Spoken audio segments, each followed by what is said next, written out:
Salam. Bu dəfə qlobal ticarət sistemində baş verən səssiz, lakin strateji dəyişiklikləri təhlil edəcəyik. ABŞ-ın tarif siyasəti və Ümumdünya Ticarət Təşkilatında yaranmış institusional böhran fonunda dünya yeni iqtisadi nizam axtarışındadır. Bu prosesdə Avropa İttifaqı qlobal sabitliyin əsas dayağına çevrilə bilərmi?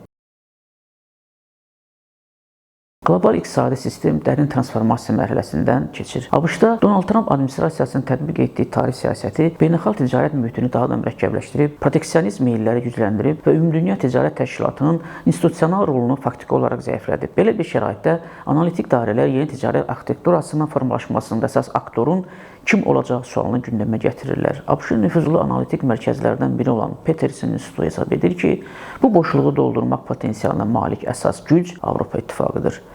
Məlumata görə Avropa İttifaqının qlobal mal və xidmət ticarətində payı 15,8% təşkil edir. Müqayisə üçün ABŞ-ın payı 13,6%, Çinin isə 13,4%-dir. Bu göstərici Avropa İttifaqını faktiki olaraq dünyanın ən iri ticarət mərkəzinə çevirir.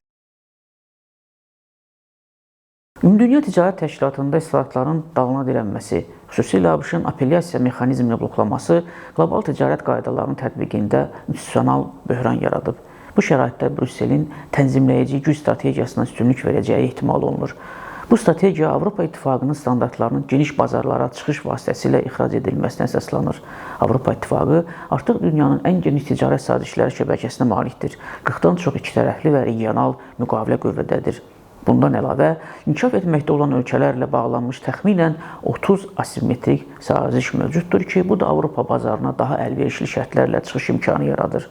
Avropanın bu istiqamətdə atdığı addımların bir hissəsi transsakit okean məkanını da əhatə edir. Bu region ölkələri ilə əldə olunan ilkin razılaşmalar diqqət çəkir. Bu blokun 11 üzvü və Avropa İttifaqı ilə birlikdə dünya ümumdaxil məhsul istehsalının təxminən 32%-ni formalaşdırır. Bu isə alternativ çox tərəfli mexanizmin real iqtisadi baza üzərində qurula biləcəyini göstərir.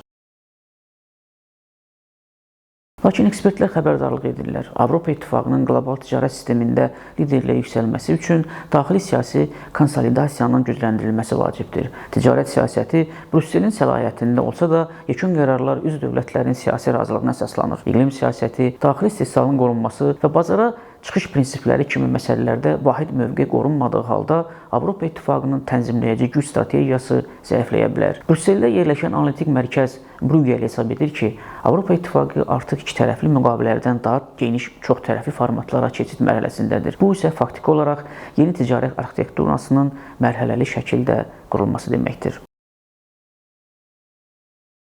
Avropa Ticarət Sənaye Palataları Assosiasiyası isə qlobal qeyri-müəyyənliyin gecikmiş təsirlərinə diqqət çəkir. Tarif müharibələri və qaydaların dəyişməsi qorxusu biznes mühitində gözləmə mövqeyi yaradır. İnvestisiyalar azalır, xüsusilə də inkişaf etmiş iqtisadiyyatlarda sərmayə axınları daralır. Bu kontekstdə Avropa İttifaqının şəffaf və proqnozlaşdırıla bilən iqtisadi siyasəti investorlar üçün daha təhlükəsiz institusional mühit kimi qəbul edilə bilər. Qlobal ticarətdə sabitliyin əsas rəqabət üstünlüyünə çevrildiyi bir dövrdə Avropa İttifaqı məhz bu faktor üzərində öz geoiqtisadi çəkisini artırmağa çalışır.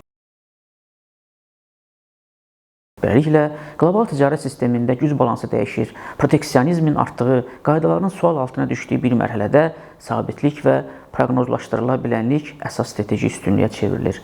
Avropa İttifaqı bu boşluğu dolduraraq yeni ticarət arxitekturasının mərkəzinə çevrilə bilər. Lakin bunun üçün daxili siyasi həmrəylik və vahid strategiya həllici rol oynayacaq. Belə, bizi izlədiyiniz üçün təşəkkür edirik. Sağ olun, gələn görüşlərədək.